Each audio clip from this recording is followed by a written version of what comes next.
আল্লামা মিজানুর রহমান আজহারী বাংলাদেশে এসেছে, চাচাদের মাথা কিন্তু নষ্ট হয়ে গেছে। কতক্ষণ ঠিক না?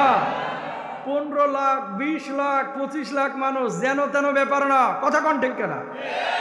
যুবকরা দাড়ি রাখা শুরু করতেছে ওয়াজ মাহফিল শুনে, হুজুরদের কথা শুনে। কেউ হাফিজুর রহমান সিদ্দিকীর ভক্ত, কেউ মিজানুর রহমান আজহারীর, কেউ আল্লামা মামুনুল হকের। ফুল এক এক রকম, এক একজনের গন্ধ এক এক রকম। ঠিক না? কেউ ভাইরা আমার, যুবকরা এই ওয়াজ শুনে দাড়ি রাখা শুরু করছে, পাগড়ি পরা শুরু করছে। কিছু মুরব্বী চায়ের দোকানে বসে আর বাঁকা চোখে তাকায় আর কি রে, জামাত শিবিরে যোগ দিছস কবে? কথা কয় না। টাকনোর উপরে পড়া শুরু করছে কাপড়, কয় হেফাজতে যোগ টোগ দিছস নাকি? মরিয়ম ভাবি আগে বোরকা পড়তো না, এখন পড়া শুরু করেছে। কয় কি গো ভাবি, ওমরা টোমরা করে আইছো নাকি? কথা কন এরম জালেম গোটা টাঙ্গাইলে দু একটা আছে না নাই? দাড়ি টুপি রাখলেই এদের মাথা ব্যথার কারণ হয় যে অন্য কোনো দলের সাথে যুক্ত হয়েছে কিনা। আর কোরআনুল কারীম, আহা, 16টা বছর বাংলার মানুষকে ট্যাবলেট খাওয়ানো হয়েছে। কোরআন জিহাদের বই, জঙ্গিবাদের বই। এই জন্য অনেক সময় গোপন বৈঠকের সময় ওই যে কোরআন হাদিসের কিতাব নিয়ে যখন ডিসকাস করতো, গোয়েন্দা বাহিনীর লোকজন এসে ঘেরাও দেয়া সাংবাদিকরা নিউজ করতো কি 21 জন জঙ্গি গোপন বৈঠকের সময় জেহাদি বই সহ আটক।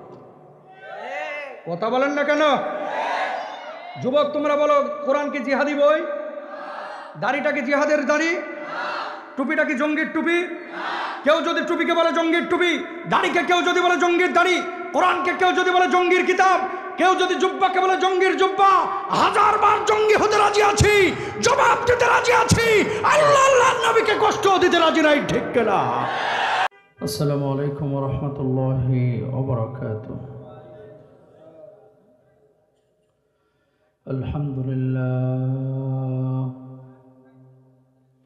আলহামদুলিল্লাহি ওয়া কাফা, সালামুন আলা ইবাদিহিল্লাযীনা ইসতাফা, খুসুসান আলা সাইয়্যিদির রাসূল ওয়া খাতামিল আম্বিয়া ওয়া আলা আলিহিল আতকিয়া ওয়া আলা আসহাবিহিল আসফিয়া। ونشهد أن لا إله إلا الله وحده لا شريك له، ونشهد أن محمدا عبده ورسوله. أما بعد، فأعوذ بالله من الشيطان الرجيم. بسم الله الرحمن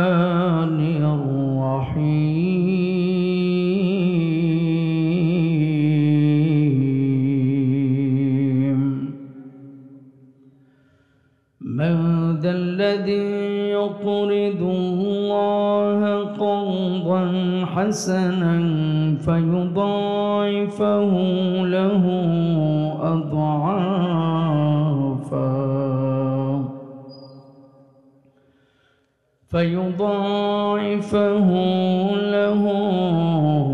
أضعافا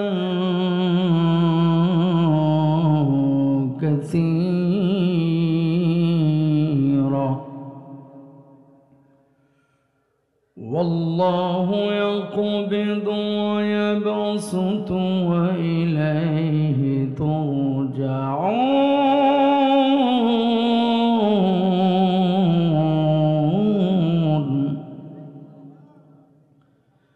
والله يقبض ويبسط وإليه ترجعون.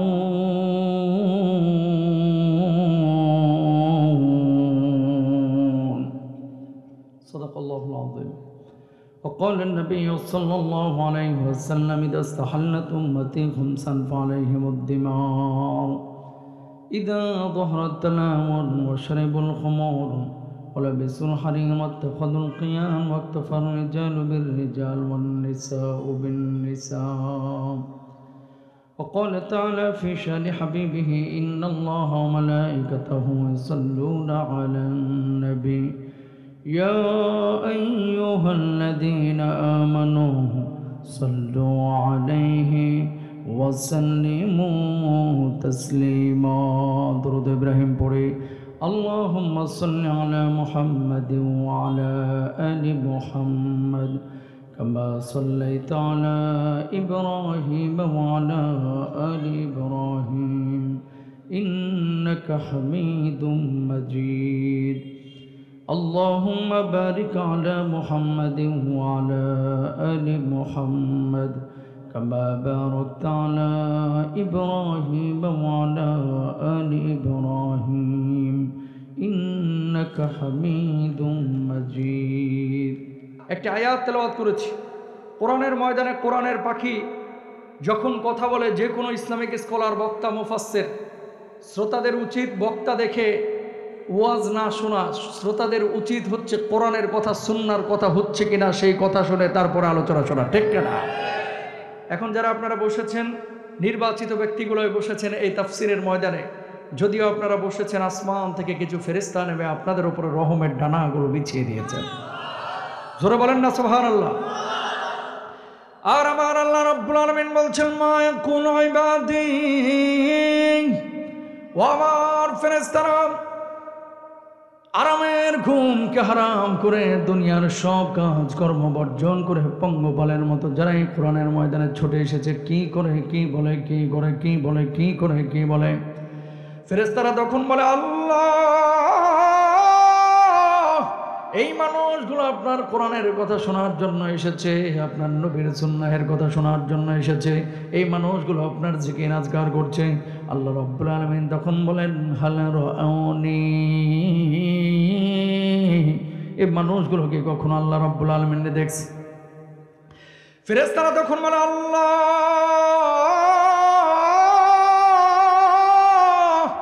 এই মানুষগুলো কখনো আপনারা দেখে নাই আল্লাহ আপনারা দেখাও সম্ভব না চর্মচক্ষু দিয়ে আল্লাহ রাব্বুল আলামিন তখন বলেন এই মানুষগুলো মায়াসআলুনি আমার কাছে মূলত কি চাই ফেরেশতারা তখন বলে আল্লাহ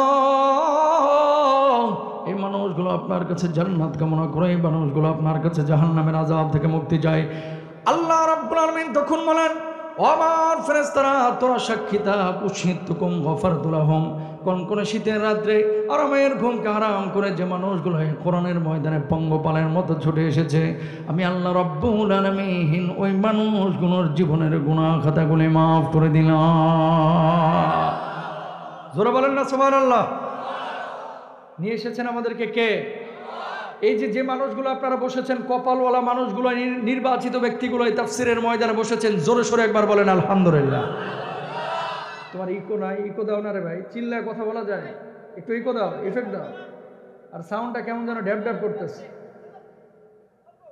আল্লাহ সুবহানাহু ওয়া তাআলা আপনাদেরকে বসিয়েছেন একটি সূরার একটি আয়াত তেলাওয়াত করেছি যে সূরার নাম হচ্ছে সূরা বাকারা আয়াত নাম্বার হচ্ছে 245 একটু মনে রাখেন আয়াত নাম্বার কত বললাম কি বলেছেন আল্লাহ তাআলা দুনিয়ার জিন্দেগিতে এমন কোনো মানুষ নাই যে মানুষটা জীবনে কোনোদিন বিপদ আপদের মুখোমুখি হয় নাই আপনাদের এখানে কেউ যদি হাত তুলে বলে যে হুজুর আমার জীবনে কোনো বিপদ নাই জানতে হবে এটা আবু জাহেলের খালাতো ভাই মুমিন যদি দাবি করেন বিপদে আপনারা পড়তেই হবে মুমিন যদি দাবি করেন ফাঁসির মঞ্চে যাওয়া লাগতে পারে মুমিন যদি দাবি করেন জেল জুলুম অত্যাচার সহ্য করা লাগতেই পারে মুমিন যদি দাবি করেন 5ই আগস্টের মতো পরিস্থিতি তৈরি হয়ে হাজার হাজার যুবককে বুলেটের সামনে বুক পেতে দেওয়া লাগতেই পারে ঠিক কিনা মুসলমান আজকে যে যুবকরা আপনারা বসেছেন মুরব্বীদের সংখ্যাও যেমন বেশি যুবকদের সংখ্যা কম না এই যুবকদের মাধ্যমে আমরা আগামীর বাংলার সম্ভাবনা দেখি ঠিক কিনা ভাইরা আমার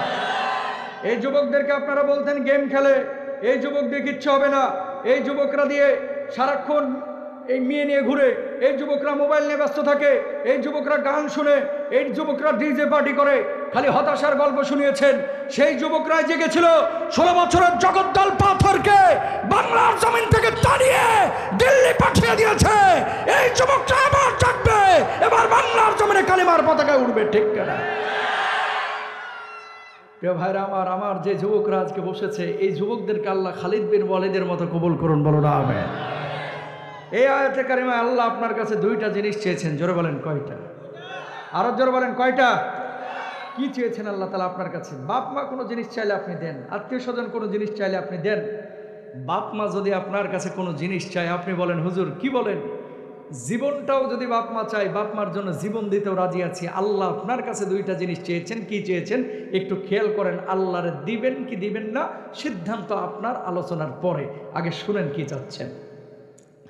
রব্বুল আলামিন বলছেন, মা দাল্লাযী ইউকরিদুল্লাহা করদান হাসানান ফায়ুদাইফাহু লাহু আদআফান কাসীরা ওয়াল্লাহু ইয়াকবিদু ওয়া ইয়াবসুতু ওয়া ইলাইহি তুরজাউন।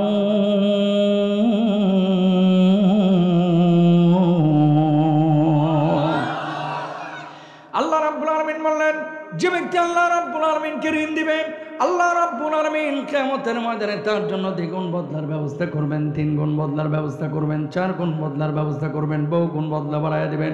সর্বোপরি আল্লাহ রাব্বুল আলামিন ওই মানুষটার জন্য চূড়ান্ত জান্নাতের ফয়সালা করে দিবেন। জোরে বলেন সুবহানাল্লাহ। আয়াত যখন নাযিল হইল, সাহাবী রিদওয়ানুল্লাহি আলাইহিম আজমাইন সন্দেহের মধ্যে পড়ে গেলেন। আসমান বানিয়েছেন আল্লাহ, জমিন বানিয়েছেন আল্লাহ, সব কিছুর মালিক আমার আল্লাহ। সে আল্লাহ রাব্বুল আলামিন কেন মানুষের কাছে ঋণ চাইলেন? এই কি অবস্থা, একটা হজবরল অবস্থা। সরত কথা বলেন না, কথা বলেন। স্বেচ্ছাসেবকরা এই এমনি সময় অনেক বেড়ে গেছে, এখানে কোনো কথা বলতে পারবে না, মঞ্চে কোনো কথা বলা যাবে না, ফোন টোন সাইলেন্ট করে। কোরআন তাফসীর চলতেছে, এখানে ফাইজলামি করতেছে বসে বসে। ভাই ভালো না লাগলে বাড়িতে যা ঘুমান, মাইক ম্যান থাকলে আমি সেই ওয়াজই করবো, 1 লাখ মানুষ থাকলেও যে ওয়াজ করবো। এই চেয়ারটা এখন আমার কাছে আমানত। এত রাত পর্যন্ত আপনারা বসে আছেন কোরআনের 2টা কথা শোনার জন্য। সেই পরিবেশ না পাইলে আপনারাও রাগ করবেন, আমিও, আমারও। কিন্তু রাগ আমার ব্যক্তিগত কারণে হবে না, কোরআনের স্বার্থে হবে, ঠিক কিনা? সুতরাং আদব রক্ষা করে আমরা কথাগুলো শোনার চেষ্টা করবো, ইনশাল্লাহ। বলেন আরো জোরে বলেন ইনশাল্লাহ। সাহাবীরা বললেন, ইয়া রাসূলুল্লাহ, আসমান বানিয়েছেন আল্লাহ, জমিন বানিয়েছেন আল্লাহ, সেই আল্লাহ রাব্বুল আলামিন কেন আমাদের কাছে ঋণ চাইলেন? কিছুই তো বুঝলাম না, কিছুই তো বুঝলাম না। আল্লাহর নবী জবাব দিলেন, সাহাবীরা রে, আল্লাহ রাব্বুল আলামিন তোমাদের কাছে টাকা চাই না, পয়সা চাই না, বাড়ি চাই না, গাড়ি চাই না, সম্পদ চাই না। আল্লাহ রাব্বুল আলামিন তোমাদের কাছে 2টা জিনিস চেয়েছেন। 1 নম্বর হচ্ছে আল্লাহর জন্য জান দিবা, 2 নম্বর হচ্ছে আল্লাহর জন্য যেখানে প্রয়োজন সেখানে মাল দিবা। আল্লাহ রাব্বুল আলামিন এই জান আর মালকে কর্জা হাসানা বুঝিয়েছেন। বলুন সুবহানাল্লাহ। কিয়ামতের ময়দানে প্রিয় ভাইরা আমার, এমন কিছু মানুষ আল্লাহ রাব্বুল আলামিনের আদালতের সামনে দাঁড়াবে, যে মানুষগুলোর কপালগুলো ঘরমুক্ত থাকবে। আজ আমার কি হয়, আজ আমার কি হয়, আল্লাহ আমার ক্ষমা করবে কিনা, মাফ করবে কিনা। এমন মুহূর্তে আল্লাহ রাব্বুল আলামিন এই মানুষগুলোকে ডাক দিয়ে বলবে, গোলাম আজ আমার সামনে আয়। মানুষগুলো আল্লাহর সামনে দাঁড়াবে, আল্লাহ চেহারার দিকে নজর দিবেন, দেখবে পেরেশান হয়ে রয়েছে। ওই মানুষগুলোকে আল্লাহ বলবে, গোলাম এই যে দরজাগুলো দেখতে পাচ্ছি, সেই দরজাগুলো কিসের দরজা? মানুষগুলো বলবে, আল্লাহ এই দরজাগুলো তো জান্নাতের দরজা। আল্লাহ রাব্বুল আলামিন বলবে, জান্নাতে যাইতে কি মন চাই? মানুষগুলো বলবে, আল্লাহ জান্নাতে যাওয়ার জন্য তো মনটা আকুতি করে। আল্লাহ রাব্বুল আলামিন বলবে, বান্দারে যা যা যা, জান্নাতের যেই দরজা দিয়ে খুশি সেই দরজা দিয়ে আল্লাহর জান্নাতে চলে যাব। সুবহানাল্লাহ। এবার মানুষগুলো জান্নাতে যাইতে চাইবে না, অবাক হয়ে যাবে আর বলবে, আল্লাহ দুনিয়ার জিন্দেগিতে কেমন কাজ করেছিলাম যার জন্য আজকে জান্নাতের ফয়সালা করলেন গো মাহবুব? কিছুই তো বুঝলাম না, কিছুই তো বুঝলাম না। আল্লাহ রাব্বুল আলামিন তখন বলবে, গোলাম আমার জন্য তুই খাবারের ব্যবস্থা করেছিলি, পানির ব্যবস্থা করেছিলি, আমি অসুস্থ ছিলাম আমার জন্য সেবার ব্যবস্থা করেছিলি, আমার জন্য গোরস্থান বানাইছিলি, মসজিদ বানাইছিলি, মাদ্রাসা বানাইছিলি, আমার জমিনে আমার দিন কায়েমের জন্য বুকের তাজা রক্ত ঢেলে দিয়েছিলি, ফাঁসির মঞ্চে পর্যন্ত গিয়েছিলি। আমি আল্লাহ রাব্বুল আলামিন সেগুলোর বদলা হিসাবে আজকে জান্নাত দিয়ে দিলাম। জোরে বলেন সুবহানাল্লাহ। এবার মানুষগুলো বলবে, আল্লাহ কোনোদিন আপনারা দেখলাম না কিভাবে আপনারা খাবার দিলাম, পানি দিলাম, কিছুই তো বুঝলাম না। আল্লাহ রাব্বুল আলামিন তখন বলবে, গোলাম, তোর বাড়ির পাশে যে মানুষটা অসুস্থ ছিল তার যে সেবা করেছিস, পানি ছিল না তার জন্য পানির ব্যবস্থা করেছিস, খাবার ছিল না খাবারের ব্যবস্থা করেছিস, মসজিদ ছিল না মসজিদের ব্যবস্থা করেছিস, কবরস্থানের ব্যবস্থা করেছিস, আমার জমিনে আমার দিন কায়েমের জন্য বুকের রক্ত ঢেলে দিয়েছিস, সব কিছুকে আমি আল্লাহ রাব্বুল আলামিন কর্জা হাসানা হিসাবে গ্রহণ করে লিখে রেখেছিলাম, আর তার বদলা হিসাবে আমি আল্লাহ জান্নাতের ফয়সালা করে দিলাম। জোরে বলেন না সুবহানাল্লাহ। দরদের ভাইরা আমার,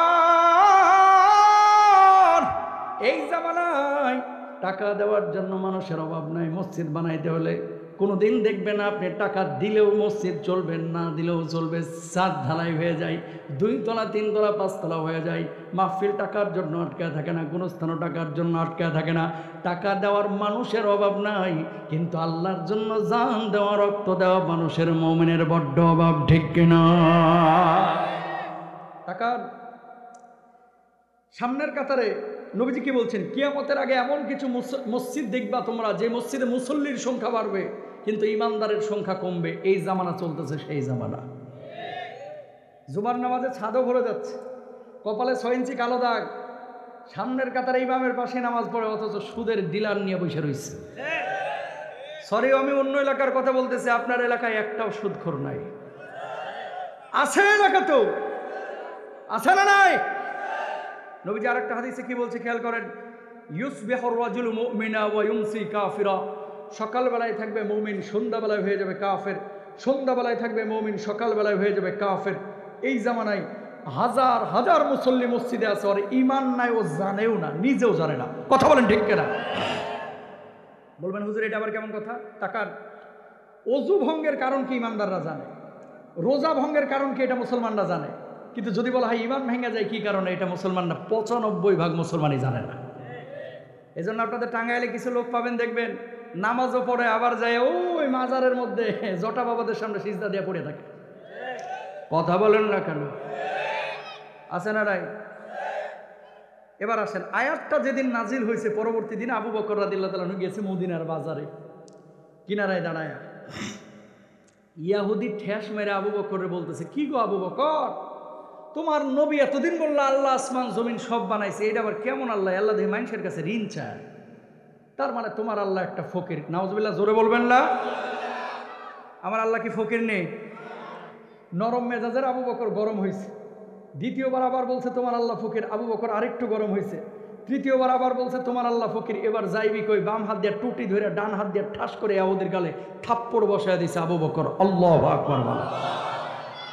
এবার ইহুদি গালের মধ্যে হাত দিয়া আল্লাহর নবী বিশ্বনবী সাল্লাল্লাহু আলাইহি ওয়াসাল্লামের বাণীর দিকে দিলেন দৌড়। যাওয়ার পরে বললেন, ওগো মুহাম্মদ সাল্লাল্লাহু আলাইহি ওয়াসাল্লাম, কি শেখান আপনি সাহাবীদেরকে? কি শেখান? কয় কি হয়েছে? কয় আপনার সাহাবীরা তো ইহুদি ধরে ধরে মারে। কে মারছে তোরে? কে মারছে? কয় আপনার আবু বকর মারছে। আল্লাহর নবী জবাব দিলেন, আমি বিশ্বাস করি না, আমি বিশ্বাস করি না আমার আবু বকর অন্যায়ভাবে কাউকে মারতে পারে না। কয়টা কেন আপনার আবু বকরের? আল্লাহর নবী আবার ডাক দিলেন, আবু বকর, কি শুনলাম তোমার ব্যাপারে, তুমি নাকি ইহুদিরে থাপ্পড় বসাইছ? আবু বকর জবাব দিলেন, ওগো নবী, যে জালেম এমন একটা অন্যায় করেছে যে অন্যায়ের কারণে তারা আমি মারতে বাধ্য হইছি। আল্লাহর নবী বললেন, আবু বকর কি অন্যায় করেছে একটু বলো বলো। কতদিন যাই হাতটা নাজিল হয়েছে, আয়াতের অপব্যাখ্যা করে একবার না, দুইবার না, 3-3 বার আল্লাহরে ফকির মিসকিন বলেছে। ওগো নবী, যে এই জন্য আমি তারা মারতে বাধ্য হয়েছি। আল্লাহর নবী এবার ইহুদিকে বললেন, ইহুদি, কেন আমার আল্লাহ রাব্বুল আলামিনকে গালমন্দ করেছিস? আপনার আবু বকর মিথ্যা কথা বলছে, আমি গালি দিই নাই। আবু বকরকে আল্লাহর নবী বললেন, আবু বকর, তুমি নাকি মিথ্যা কথা বলতেছো? আবু বকর জবাব দিলেন, ওগো নবীজি, ঈমান আনার পর থেকে আবু বকরের জবান দিয়ে কোনোদিন মিথ্যা কথা বের হয় না। মেরাজের পর আমি তো স্বীকৃতি দিয়েছিলাম, সর্বপ্রথম আপনি তো আমার সিদ্দিক উপাধি দিয়েছিলেন গো নবীজি, আমি সত্য কথা বলছি, ইহুদি মিথ্যা কথা বলছে। নবীজি চিন্তার মধ্যে পড়ে গেলেন, যদি বিচার না করে গোটা মদিনায় ইহুদি ছড়ায় দিবে। মুহাম্মদ সাল্লাল্লাহু আলাইহি ওয়াসাল্লাম নিজ গোত্রের লোক দেখে বিচার করে নাই, ঠিক কিনা? আবু বকর, আল্লাহর নবী বললেন, ও আবু বকর, ও যে আল্লাহ রাব্বুল আলামিনকে গালমন্দ করেছে, কোনো সাক্ষী আছে নাকি? আবু বকর জবাব দিলেন, ওই জায়গায় কোনো সাক্ষী ছিল না, ছিলাম আমি আর ছিল ইহুদি। আল্লাহর নবী চিন্তা করলেন, বিচার না করলে তো মহাবিপদ, কারণ গোটা মদিনায় ছড়িয়ে দেবে।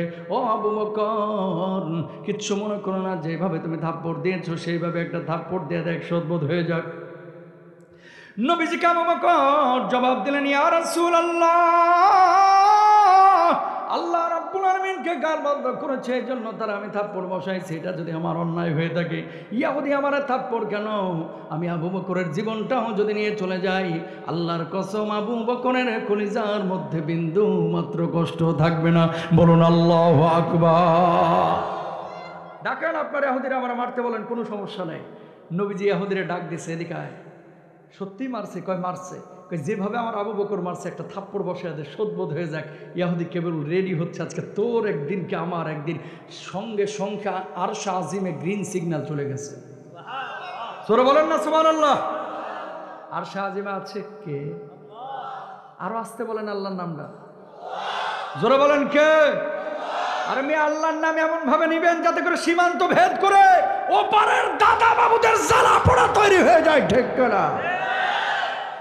আল্লাহ তাআলা দেখেছেন আসমান থেকে জিবরিল আমিনে ডাক দিছে, ওই জিবরিল আমিন তাড়াতাড়ি এদিকে আয়। জিবরিল আমিন আল্লাহর কাছে এসে হাজির। আল্লাহ কই দেখোস কি, দৌড় দিয়ে আমার নবীর কাছে যা, দুনিয়ার জিন্দেগিতে যাওয়ার পরে বলবি আবু বকর যেভাবে আছে ওইভাবে থাকুক, ইহুদির হাত যেন আবু বকরের গাল স্পর্শ না করে, মেসাকার হয়ে যাবে কিন্তু। আর যায় বলবি আবু বকরের পক্ষে সাক্ষী দুনিয়ার কোনো মানুষের প্রয়োজন নাই, আমি আল্লাহ রাব্বুল আলামিন আর শাহজিন থেকে সাক্ষী হয়ে গেলাম। একজন মানুষের পক্ষে সাক্ষী দিচ্ছেন কে? সে মানুষটার আমলের পাল্লা ভারী না হালকা? জিবরিল আমিন আল্লাহর নবী বিশ্বনবী সাল্লাল্লাহু আলাইহি ওয়াসাল্লামের কাছে দৌড় দিয়ে আসলেন। জিবরিল আমিন মুহূর্তের মধ্যে এসে হাজির। ইয়া রাসূলুল্লাহ, ইয়া হাবিবাল্লাহ, কি বিচার আপনি করছেন? আল্লাহ কিন্তু সব কিছু দেখেছেন। ও জিবরিল আমিন, কি হয়েছে গো জিবরিল আমিন? কই ইহুদির সামলান, ইহুদির হাত যেন আবু বকরের গাল স্পর্শ না করে। নবীজি বুঝে গেলেন আর শাহজিন থেকে আল্লাহ পাঠাইছে বিশেষ দূত নিয়ে। ও জিবরিল আমিন, আর কি হয়েছে? আপনি সাক্ষী খুঁজছিলেন আবু বকরের পক্ষে, দুনিয়ার কোনো সাক্ষীর প্রয়োজন নাই, আল্লাহ রাব্বুল আলামিন আবু বকরের পক্ষে সাক্ষী হয়ে গেছেন। এই নেন আয়াত 4 নম্বর পারা 13 নম্বর পৃষ্ঠার শুরুর অংশ। লাকাদ সামিআল্লাহু কাওলাল্লাযীনা ক্বালু ইন্নাল্লাহা ফাকীরুন ওয়া নাহনু আগনিয়া।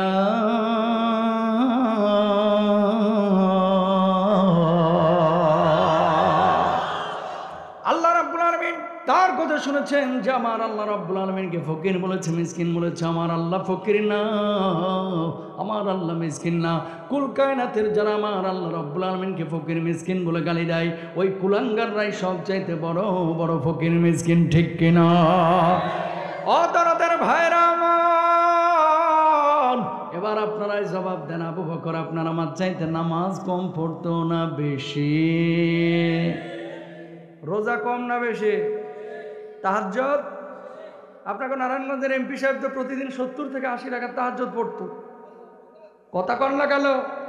ও যেদিন থেকে এই কথা বলছে, ইবলিস মনে হয় এক রাতেও ঠিক মতো ঘুমাইতে পারে না, হাসির ঠেলায়। কথা কন ঠিক না? 70 থেকে 80 রাকাত তাহাজ্জুদ, এটা কোনো মানুষের পক্ষে পড়া সম্ভব এই জামানায়? মিছা কথা। ওই আপনাকে পাশেই তো আমাকে আপাই ছিল, সিয়াসিত্তার সব কিতাব পড়ছে, সংসদে কইছে, কিন্তু গান হারাম এটা কোথাও খুঁজে পায় নাই। ইবলিসও এদের কাছে ফেল হয়ে গেছে। কথা কন ঠিক না? শুনেন, আবু বকর নামাজ পড়েছে বেশি, রোজা করেছে বেশি, হজ করেছে বেশি, যাকাত দিয়েছে বেশি। আল্লাহ আল্লাহ নবীর স্বার্থ এসেছে, আবু বকর জান মাল উৎসর্গ করে গর্জে উঠেছে, হুঙ্কার দিয়েছে, আঘাত পর্যন্ত করেছে, প্রতিরোধ করেছে, জিহাদের ময়দানে গিয়েছে। আর আমার দেশের কিছু চাচা আছে, কিছু যুবক আছে, দুনিয়া উল্টায় যাক, 5ই আগস্ট 5 বার আসুক, জিহাদ হোক সারা পৃথিবীর বুকে, ফিলিস্তিন মার খাক, হিন্দুস্তান মার খাক, কাশ্মীর মার খাক, বার্মায় মুসলমান মার খাক, চাচা মসজিদ থেকে তসবি ছাড়তে চায় না। কথা কন না কেন? কিছু যুবক ইদানিং পরিবর্তন হচ্ছে, দাড়ি টাড়ি রাখা শুরু করছে। আল্লামা মিজানুর রহমান আজহারি বাংলাদেশে এসেছে, চাচাদের মাথা কিন্তু নষ্ট হয়ে গেছে। কথা কন ঠিক না? 15 লাখ, 20 লাখ, 25 লাখ মানুষ, যেন তেন ব্যাপার না। কথা কন ঠিক না? যুবকরা দাড়ি রাখা শুরু করতেছে, ওয়াজ মাহফিল শুনে, হুজুরদের কথা শুনে, কেউ হাফিজুর রহমান সিদ্দিকীর ভক্ত, কেউ মিজানুর রহমান আজহারীর, কেউ আল্লামা মামুনুল হকের। ফুল এক এক রকম, এক একজনের গন্ধ এক এক রকম, ঠিক কিনা? প্রিয় ভাইরা আমার, যুবকরা এই ওয়াজ শুনে দাড়ি রাখা শুরু করছে, পাগড়ি পরা শুরু করছে। কিছু মুরব্বী চায়ের দোকানে বসে আর বাঁকা চোখে তাকায় আর কি রে, জামাত শিবিরে যোগ দিছস কবে? কথা কয় না। টাকনোর উপরে পড়া শুরু করছে কাপড়, কয় হেফাজতে যোগ টোগ দিছস নাকি? মরিয়ম ভাবি আগে বোরকা পড়তো না, এখন পড়া শুরু করেছে। কয় কি গো ভাবি, ওমরা টোমরা করে আইছো নাকি? কথা কন, এরম জালেম গোটা টাঙ্গাইলে দু একটা আছে না নাই? দাড়ি টুপি রাখলেই এদের মাথা ব্যথার কারণ হয় যে অন্য কোনো দলের সাথে যুক্ত হয়েছে কিনা। আর কোরআনুল কারীম, আহা, 16টা বছর বাংলার মানুষকে ট্যাবলেট খাওয়ানো হয়েছে। কোরআন জিহাদের বই, জঙ্গিবাদের বই। এই জন্য অনেক সময় গোপন বৈঠকের সময় ওই যে কোরআন হাদিসের কিতাব নিয়ে যখন ডিসকাস করতো, গোয়েন্দা বাহিনীর লোকজন এসে ঘেরাও দেয়া, সাংবাদিকরা নিউজ করতো কি 21 জন জঙ্গি গোপন বৈঠকের সময় জিহাদি বই সহ আটক। কথা বলেন না কেন? যুবক তোমরা বলো, কোরআন কি জিহাদি বই? দাড়িটা কি জিহাদের দাড়ি? টুপিটা কি জঙ্গির টুপি? কেউ যদি টুপিকে বলে জঙ্গির টুপি, দাড়িকে কেউ যদি বলে জঙ্গির দাড়ি, কোরআনকে কেউ যদি বলে জঙ্গির কিতাব, কেউ যদি জুব্বাকে বলে জঙ্গির জুব্বা, 1000 বার জঙ্গি হতে রাজি আছি, জবাব দিতে রাজি আছি, আল্লাহ আল্লাহর নবীকে কষ্ট দিতে রাজি নাই, ঠিক কিনা?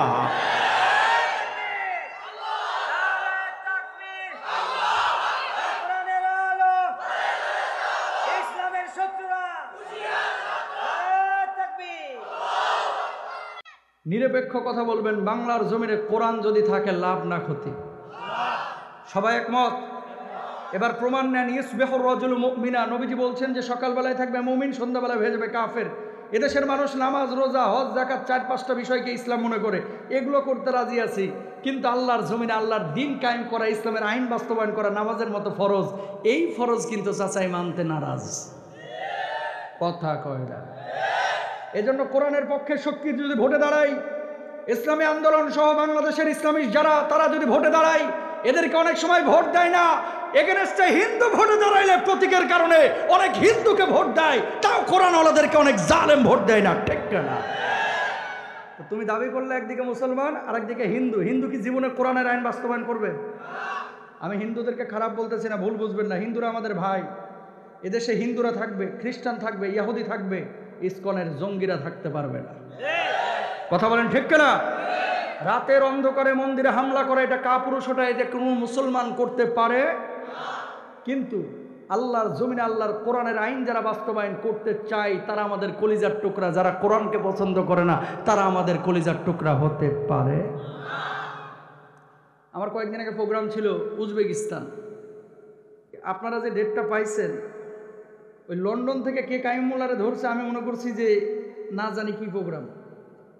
ওয়াল্লাহে খুব সহজে, এত সহজে ডেটটা, যখনই কেউ সহজে ডেট পায়, এটার হুজুরদের মূল্যায়ন থাকে না, না টাইম ঠিক রাখে, না কথাবার্তা ঠিক রাখে। আপনারা মনে করছেন যে একটা মোল্লা তো ধরে নিয়ে এসেছি। দুবাই মাহফিল থাকে 17টা 18টা প্রতি বছর। উজবেকিস্তান, কাতার, এই যে এগুলো তো আমার মনে করেন ঢাকা রাজশাহী হয়ে গেছে, আলহামদুলিল্লাহ। এটা গর্ব করার জন্য বলতেছি না, আমি যে কথাটা বলতে যাচ্ছি, প্রচুর বিদেশ সফর করে আমি প্রোগ্রামের রিলেটেড। উজবেকিস্তান যাওয়ার পরে ইমাম বুখারী রাহিমাহুল্লাহর কবরটা জিয়ারত করলাম বুখারায়। সামারকান্দে এসেছি, জোহরের নামাজের আজান দিল, নামাজে ঢুকবো, ঢোকার পরে দেখতেছি মুসল্লিদের মোবাইল ফোন, মানি ব্যাগ পেছনে রেখে সবাই সামনে নামাজ আদায় করতেছে। ব্যাপারটা কি আমি প্রথমে বুঝি নাই। নামাজের পরে বের হয়ে দেখতে পাইলাম নামাজে খুশু নষ্ট হবে, এই জন্য মোবাইল, মানি ব্যাগ পেছনে রেখে সামনে নামাজ আদায় করতেছে। চিন্তা করলাম, আল্লাহ বাঁচাইছে, মসজিদটা ঢাকার গুলিস্তানের কোনো মসজিদ না। কথা কন না কেন? হয়তো কি আমার দেশের মধ্যে মসজিদের মুসল্লির জুতা নিরাপদ না। রংপুরে মাহফিলে গিয়ে মসজিদের বাথরুমে গেলাম, দেখলাম, যাওয়ার পরে দেখতেছি বদনার গলা ভাঙা বদনার গলায় শিকল পরায় রাখছে, তা আবার বাথরুমে। কথা বুঝছেন? RTV লাইভ আপনারা অনেকে দেখেন, আমি রোববার সোমবার লাইভ করি সন্ধ্যা 6টায়, অনেকে জানেন। RTVর প্যানেল প্রেজেন্টার আমি। একদিন বলছি দামি জুতা নিয়ে মসজিদে যান না, নামাজ হবে না। তো একজন বলছে যে হুজুর এই ফতোয়া কই পেয়েছেন? আসলে তো এই ফতোয়া নাই। আমি বলছি আগে পরে শুনেন কি বলছি। আমি বলছি 3400 টাকার জুতা নিয়ে মসজিদে যাবেন, জুতা তো আর সিজদার স্থানে রাখতে পারবেন না, রাখতে হবে পেছনে। ওই ওয়ালাদ্দাল্লিন আমিন বলার পর একটা ধাক্কা মারবে মনের মধ্যে শয়তান। 3400 টাকার অ্যাপেক্স আছে না গেছে? কথা কোন ঠিক না? এই জন্য বলছি দামি জুতা নিয়ে মসজিদে যায় না, নামাজ হবে না। উনি বুঝে নাই আর কি। তো বলছে হুজুর কথা ঠিক আছে, কথা ঠিক আছে। কেন বললাম এই কথাটা? এদেশের মধ্যে বাথরুমের জুতা নিরাপদ না, মসজিদের মুসল্লির জুতা নিরাপদ না। এই যে কালকে মিজানুর রহমান আজহারীর মাহফিলের ঘটনা শুনলে অবাক হবেন। স্থানীয় থানায় 500-র উপরে জিডি হয়েছে। কেন? মারামারির জন্য না, প্রায় 550 মানুষের মোবাইল মানিব্যাগ চুরি হয়েছে। তো যারা মাহফিলে সেই চুরিগুলো করছে, আপনি কি মনে করতেছেন এরা মিজান আজহারীর ওয়াজ শুনতে আইছিল? ও মাহফিলের মুফাসসিরের ওয়াজ শোনার ভান করে টুপি পরে ঢুকছে, মূলত এটা হচ্ছে সিসকেসু। কথা কোন ঠিক কিনা? হুজুর ওয়াজ করেছে, সবাই কান্নাকাটি করেছে, আর ওই বদমাশ খালি পকেটের দিকে তাকাইছে, ফুলানা ডাবা। কথা কয় ঠিক কিনা? তাহলে এই দেশের মধ্যে চোরের অভাব নাই, আর ওই দেশে মোবাইল মানিব্যাগ পেছনে আছে, এই নিরাপদে রাখছে। পার্থক্য একটাই, কোরআন আছে চোর নাই, কোরআন নাই তো চোরের খনি পয়দা হয়। ঠিক কিনা? তাহলে কোরআন থাকলে লাভ না ক্ষতি? প্রিয় ভাইরা আমার, বাপ ছিল মুসলমান, দাদা ছিল মুসলমান, চাচা ছিল মুসলমান, এই জন্য অটো মুসলমান হয়ে গেছে আমরা, ইমানের কদর করতে পারি না। ও দরদের ভাই, কিয়ামতের ময়দানে মানুষ 3টা দলে বিভক্ত হয়ে যাবে। জোরে বলেন কয়টা? যে কোনো 2টা দলের মধ্যে আপনি থাকবেন, আর একটা দলের মধ্যে আপনি ভুলে যাওয়ার চেষ্টা করবেন না। 3টা দলের মধ্যে 2টা দল হবে জান্নাতি দল, আর একটা দল হবে জাহান্নামী দল। এবার আপনি মিলাই দেন, ইমানদারদের কোন দলের সাথে আপনি থাকবেন, আর কাফেরদের কোন দলের সাথে আপনি থাকবেন। জান্নাতি দলের মধ্যে হবেন নাকি জাহান্নামী দলের মধ্যে হবেন? আল্লাহ রাব্বুল আলামিন কি বলছেন খেয়াল করেন। ও প্রিয় ভাইরা আমার, 12 দল থাকবে না, 14 দল থাকবে না, 21 দলীয় ঐক্য জোটও থাকবে না। সেদিন থাকবে 3টা দল কিয়ামতের ময়দানে। ওয়া কুনতুম আজওয়াজান সালাসা ফাআসহাবুল মাইমানাতি মা আসহাবুল মাইমানা ওয়া আসহাবুল মাশআমাতি মা আসহাবুল মাশআমা والسابقون السابقون أولئك المقربون।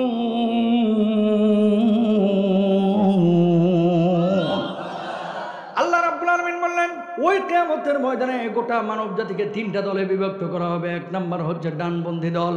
এই দলের মধ্যে যারা থাকবে তারা ইমানদার, যারা সৎ কাজ করেছে, যারা সদুপদেশ দিয়েছে, যারা ধৈর্য ধারণ করেছে। 2 নম্বর হচ্ছে বাম দল, যারা ঈমান আনে নাই, যারা সৎ কাজ করে নাই, সদুপদেশ দিয়ে নাই, মানুষের সাথে ভালো আচরণ করে নাই। 3 নম্বর দল হচ্ছে ওই মানুষগুলো যারা ভিভিআইপি সাপোর্ট পাবে কিয়ামতের ময়দানে। কিয়ামতের ময়দানে এই মানুষগুলোর আল্লাহ কোনো হিসাব নেবে না।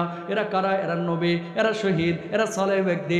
আল্লাহ রাব্বুল আলামিন ওই মানুষগুলোকে কিয়ামতের ময়দানে আল্লাহর আদালতের সামনে দাঁড় করাবে, আর বলবে, বান্দারে যা যা যা, জান্নাতের যেই দরজা দিয়ে খুশি সেই দরজা দিয়ে আল্লাহর জান্নাতে চলে যা। জোরে বলেন সুবহানাল্লাহ। তাহলে সাবিকুন মুখোমুখি দলের মধ্যে হওয়ার চেষ্টা করবেন। এই জন্য কি করতে হবে?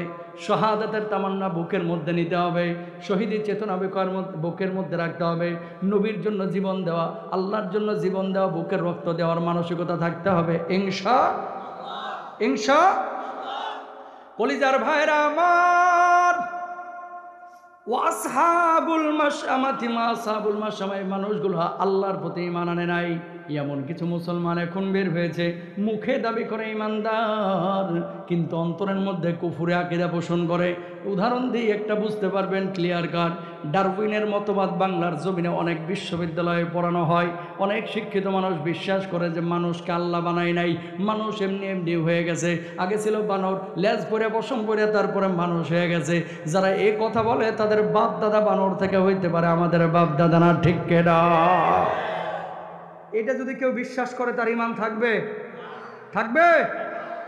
ইমানদারদের সংখ্যা সবসময় কিন্তু কমই হয় ভাই, ভালো মানুষের সংখ্যা। এলাকায় দেখবেন যেটা চাঁদাবাজ, যেটা মদ করে, এটাকে অনেকে সমীহ করে, সম্মান করে। এটার সাথে অনেক বড় বড় লোকের হাত থাকে, কারণ পাপিষ্ঠদের হাত থাকে অনেক লম্বা। যেটা সৎ মানুষ, এটারে কেউ বুড়ি আঙ্গুলের সময়ও বেল দিতে চায় না। কথা বলেন ঠিক কিনা? এই জন্য নবীজি কি বলছেন? ও উকরিমার রাজুলু মাখাফাতা শাররিহি, কিয়ামতের ময়দানে, কিয়ামতের আগে এমন কিছু লিডার বাইরে হবে যাদেরকে মানুষ ভয়ে পায় সম্মান করবে।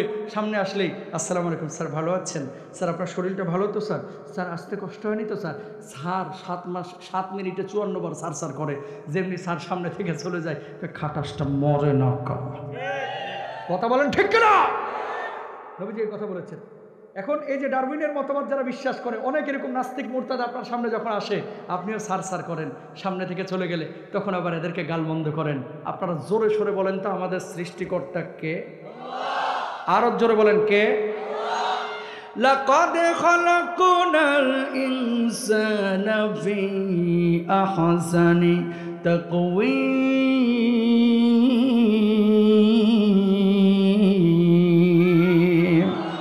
আল্লাহ রাব্বুল আলামিন সুন্দর আকার আকৃতি দিয়ে মানুষকে তৈরি করেছেন। কিভাবে তৈরি করেছেন খেয়াল করেন। 5টা আঙ্গুল আল্লাহ রাব্বুল আলামিন দিয়েছেন। যদি 3টা আঙ্গুল দিত তাহলে খাবারের লোকমা কিন্তু ধরতে পারতেন না 3 আঙ্গুল দিয়ে। কথা কোন ঠিক কিনা? চোখ আল্লাহ রাব্বুল আলামিন 2টা দিয়েছে, মুখের উপরে কপালের নিচে। চোখ যদি একটা মাথার উপরে দিত আর একটা কপালের উপরে, আর একটা যদি পিঠের নিচে দিত ঠিক মতো দেখতে পাইতেন না। ঠিক কিনা?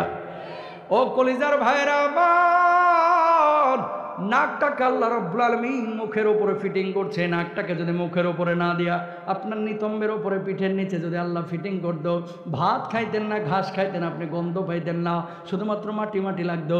কারণ টাঙ্গাইলের চমচম খান যখন মিষ্টি অনুভূত হয় জিহ্বা দিয়া, আর ঘ্রাণটা অনুভূত হয় নাক দিয়া, ঘ্রাণ আর স্বাদ যখন মিশে যায় তখন কিন্তু খাইতে ভালো লাগে। সর্দির সময় নাক যখন বন্ধ হয়ে যায়, আপনি যখন রোস্ট খান, পোলাও খান, তখন কিন্তু নাক দিয়ে ঘ্রাণ না পাওয়ার কারণে খাবারের মধ্যে কোনো স্বাদ পান না। ঠিক কিনা? 32টা দাঁত না দিয়ে যদি আল্লাহ রাব্বুল আলামিন 2টা দাঁত দিত তাহলে কিন্তু ঠিক মতো খাবার খাইতে পারতেন না। হয়তোবা ফিডার খাই আপনার পোলার মতোই বেঁচে থাকতে হতো। কথা কর না কেন? তার মানে যেভাবে প্রয়োজন আল্লাহ রাব্বুল আলামিন সেভাবে আপনারা সৃষ্টি করেছে। তাকান, ওরে আল্লাহু আকবার। এই যে ভ্রু 2টা আল্লাহ রাব্বুল আলামিন ছাতার মতো দিয়েছে, যদি এই ভ্রু 2টা না থাকতো আপনি কিন্তু সূর্যের আলোতে তাকাইতে পারতেন না, খালি এরকম করে থাকতেন। আল্লাহু আকবার বলবেন না? এই ভ্রু 2টা কিন্তু শ্যাডো হিসেবে কাজ করে, ছাতার মতো। একজন মানুষ প্রতিদিন চোখের পলক ফেলে, এই যে ভাইজান ফেললো, এই যে আমি ফেলতেছি, এই যে ভাই ফেলতেছে, দেখছেন? প্রতিদিন চোখের পলক ফেলে 23,040 বার। জোরে বলেন সুবহানাল্লাহ। 23,040 বার। হৃদপিণ্ডটা প্রতিদিন স্পন্দন দিচ্ছে 1 লক্ষ বার। আপনি পেটের মধ্যে ভাত, গরুর গোশত, মাছ, ডিম, দুধ একসাথে খাচ্ছেন, হজম কেমনে হয়? প্রতিদিন 2 লিটার অ্যাসিড আল্লাহ তাআলা আপনার পেটটার মধ্যে দিচ্ছে। অ্যাসিডটা আপনার খাবারটাকে হজম করছে। জোরে বলে সুবহানাল্লাহ। প্রিয় ভাইরা আমার, মানুষ বেঁচে থাকার জন্য প্রতিদিন অক্সিজেন নেয় 1.4 কিউবিক মিটার। এই অক্সিজেন যদি হসপিটালে সিলিন্ডার কিনে ব্যবহার করতেন, প্রতিদিন 24,000 টাকা বিল হসপিটালকে দেওয়া লাগতো। তার মানে আল্লাহর কাছ থেকে ফ্রি অক্সিজেন নিয়েছেন 1 মাসে 7 লক্ষ টাকার। আমি হিসাব করে দেখলাম, যদি একজন মানুষ হায়াত পায় 60 বছর, আল্লাহর কাছে ফ্রি অক্সিজেন নিয়েছে কত টাকার? হিসাব করে দেখলাম 54 কোটি টাকার। আল্লাহু আকবার বলেন না? এবার বলেন, এই জমিনটার মালিক কে? আসমানের মালিক কে? গোলামি দাসত্ব হবে কার? আল্লাহর জমিন ব্যবহার করে, আসমান ব্যবহার করে, আল্লাহর অক্সিজেন ব্যবহার করে দুনিয়ার কোন মানুষের গোলামি চামচামি কোনো মানুষ করতে পারে না। ঠিক না? গোলামি হবে একমাত্র। প্রিয় ভাইরা আমার, কিভাবে আল্লাহ রাব্বুল আলামিন আপনারা বানাইছে খেয়াল করেন। মায়ের পেটের মধ্যে আল্লাহ রাব্বুল আলামিন সূরা মুমিনুনের মধ্যে বলছেন, সুম্মা খালাকনাল নুতফাতা আলাকাতান ফাখালাকনাল আলাকাতা মুদগাতান ফাখালাকনাল মুদগাতা ইযামা ফাকাসাউনাল ইযামা লাহমা।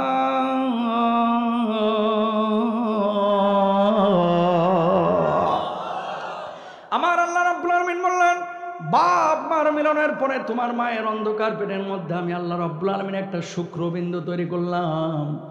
বাপ মার যখন মিলন হইল, শুক্রাণু ডিম্বাণুর মিলন ঘটায় আমি আল্লাহ একটা শুক্রবিন্দু তৈরি করলাম ওই নাপাক পানি থেকে।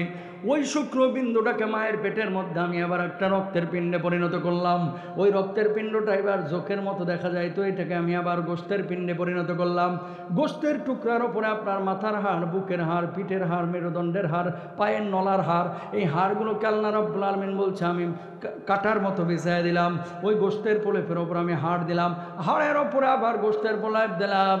ওই গোশতের ওপরে সাদা কালো চামড়া লাগাইয়া সুন্দর আকার আকৃতি দিয়ে মায়ের পেটের মধ্যে আমি সন্তান তৈরি করলাম। জোরে বলেন সুবহানাল্লাহ। মা তখনও জানে না তার পেটের মধ্যে কি হচ্ছে। মা শুধু মুখে বমি বমি লাগে, পেটটা ভার ভার লাগে, বাচ্চা তো এখনো নড়ে না। 3.5 মাস পরে আল্লাহ রাব্বুল আলামিন রূহকে ইশারা করলেন, ও রূহ যা যা যা মায়ের পেটের মধ্যে এবার বাচ্চার কলিজার মধ্যে হৃদপিণ্ডের মধ্যে হিট কর। এবার আল্লাহ রাব্বুল আলামিনের থেকে ইশারা পেয়ে রূহটা যখন মায়ের পেটের মধ্যে ঢুকলো, বাচ্চার পেটের মধ্যে ঢুকলো, বাচ্চার হৃদপিণ্ডের উপরে হিট করলো, সঙ্গে সঙ্গে ওই বাচ্চা মায়ের পেটের মধ্যে পিলপিল পিলপিল করে নড়াচড়া শুরু করে দিল। জোরে বলেন আল্লাহু আকবার। এবার মা স্বামীর কাছে এসে বলে, ও প্রিয়তম স্বামী, তুমি তো আব্বা হইতে চলেছ। নিজের মায়ের কাছে ফোন দিয়ে বলে, আব্বা তুমি তো নানি হইতে চলেছ। শাশুড়িকে বলে, আব্বা আপনি তো দাদি হইতে চলেছেন। শ্বশুরকে বলে, আব্বা আপনি তো দাদা হইতে চলেছেন। পেটের মধ্যে 4 মাসের একটা রুহ আর একটা ছোট্ট বাচ্চা, অথচ গোটা পরিবারের মধ্যে খুশির বন্যা বওয়া যাওয়া শুরু হয়েছে, ঠিক কিনা? পৃথিবীর মহিলা প্যান্ডেল আছে নাকি? এখানে কি মহিলা প্যান্ডেলও আছে? আমার মা বোনেরা, পৃথিবীর বুকে সবচেয়ে সুখের মুহূর্ত হচ্ছে ওই মুহূর্তটা যখন কোনো মা বুঝে যে আমার পেটের মধ্যে আমার বাচ্চাটা নড়াচড়া শুরু করেছে। এর চাইতে সুখের মুহূর্ত আর হতে পারে না। আল্লাহু আকবার বলেন। বাচ্চার বয়স 4 মাস। তাকান, বাচ্চাটাকে এখন ইঁদুরের মতো দেখা যায়। পেটের সাথে পিঠের সাথে লেগে হাড়গুলো মড়মড় মড়মড় করে ভেঙে যাওয়ার কথা ছিল, ঠিক কিনা? অথচ ওই পেটের সাথে পিঠের সাথে হাড়গুলো যাতে করে না লাগে, বাচ্চাটার হাড় গোড় যেন ভেঙে না যায়, এই জন্য আল্লাহ সুবহানাহু ওয়া তাআলা পেটের মধ্যে একটা ইন্টেনসিভ কেয়ার ইউনিট তৈরি করলেন।